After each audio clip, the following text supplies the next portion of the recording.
Hurricane ang hindi pagbibigay daan ng dalawang sasakyan sa isang truck ng bumbero na re-responde sana sa isang sunog sa Tansa, Cavite. Pinagpapaliwanag ng LTO ang mga sangkot na driver at sinuspindi na ang kanilang lisensya. Nakatutok si Dano Tingkungko.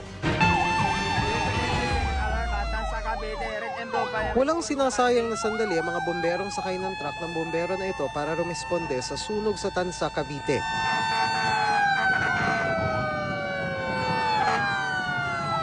Matapos ang halos 30 minuto, isa pang truck ng bombero na sinundan ng isang rescue vehicle ang nakasabay nila sa daan.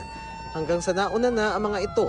Sa gitna ng biyahe, isang asul na truck ang sumingit sa pagitan nila hanggang sa napadpad ito sa kanang bahagi ng kalsada. Pero isa pang puting truck ang humarang sa kanilang harapan na agad nilang sinita. Mag-overtake na sila, saka naman biglang kumabig pakaliwa ang asul na truck.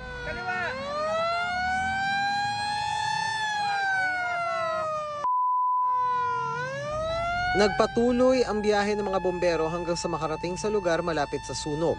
Nasa likod pa rin nila ang asul na truck. Dito na nagkaroon ng konfrontasyon. Ang driver ng truck nagpakilalang tauhan ng mayor.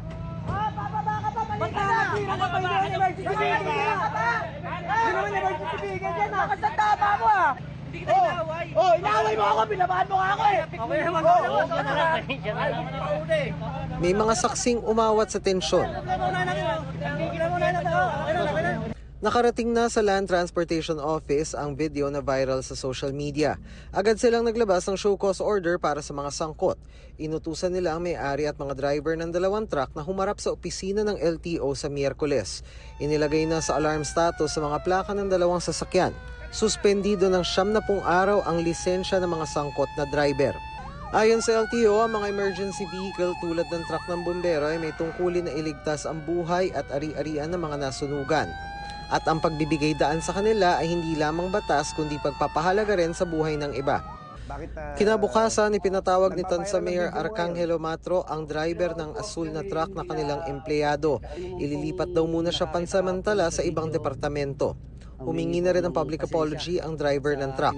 Sinusubukan pang kunan ng pahayag ang driver ng puting truck, maging ang may-ari nito.